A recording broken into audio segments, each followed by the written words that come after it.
อือ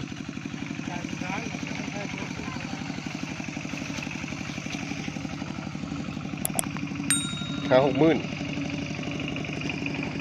กล่องมันหูพี่น้องค่าปั้นมันเก็บใส่เก่าเรียบร้อยแล้วผมอะไรอยู่มาคิดแต่ร้านขาดไปปรุงคือได้น้อยแท้อันนี้เฉพาะส่วนที่มันเกินพี่น้องเป่าบ่พอใส่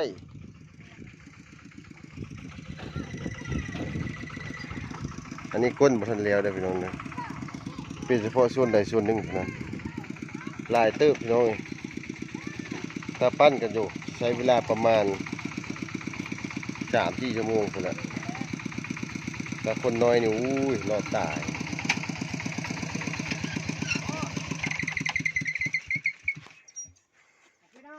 ครับเป่ายังมีอยู่ติเอาลง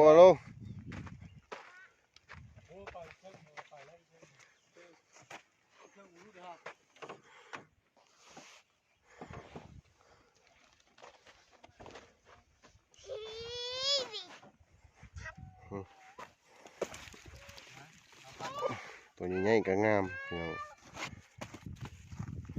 ขะขมกันไป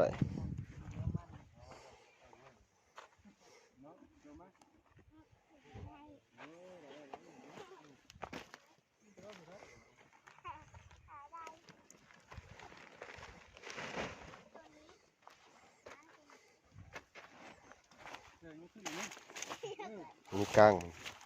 หมดตัดหัวมันออก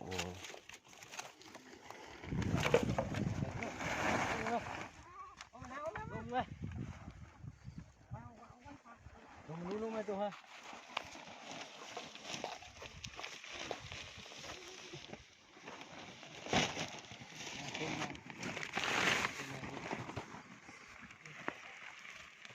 เขาฟองนะ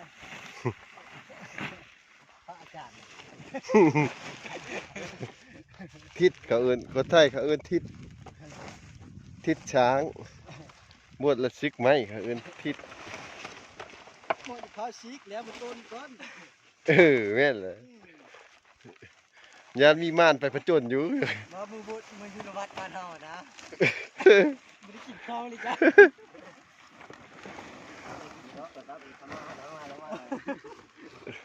รักมากกินเยอะทำมาแล้วเอามาให้ในเดิมออกเด้อมาเด้อแซ่บเด้อเมื่อแล้วว่าขอเมื่อแล้วเมื่อนั้นแหละเมื่อเขาโดดมา หลายเลยพี่น้องมัน6-7รถไถเพราะหัวมันหรือว่าปรุงมันภาษาบ้านเฮารอเวลาปั้นจับโทรศัพท์นี่ดิมาขึ้นไปเด้อเอากองนี่มาพี่เด้อมันตะสางเด้องานใหญ่พี่น้อง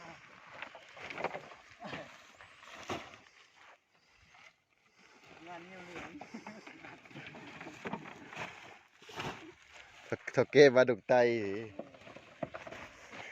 ถ้าแกจีนเนาะถ้าช่วงนี้ไปจีนก็เอาไปพวกนั่นแหละบัดนี้พวกเดียวกันแล้วเขามักตัดสกินเฮ็ดมันดูแลง่ายเลยแต่เบิ่งน้ำเกชงเลยกินคนมางามไม่ได้ใช้สบู่ไรเพราะว่าได้อะไรชื่อแล้วกูเอามาเพชรใช้ได้มาได้ชื่อกูเอามาเพชรใช้นะไม่ได้ใช้สบู่ชีวิตคือเฮาแล้วถ้าจริงๆได้มันเนาะเป้ชิด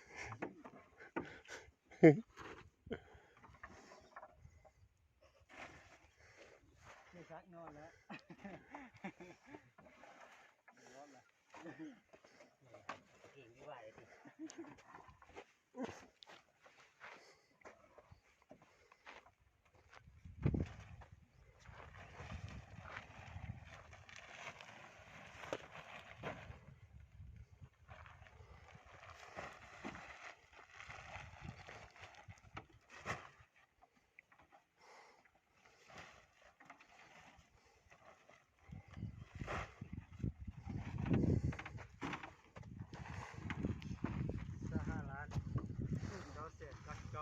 500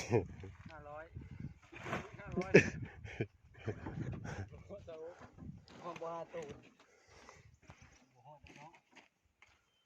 ตูนจะได้9 ล้านตูนก็ทราบปัญหาแหน่5เป็นตูน5 ล้าน4 ล้านลานบนไว้ตากทิ้งหน้าน้อย ปั้นหูป้อนหูป่อ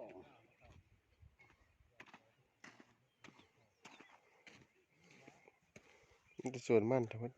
เต็มหมด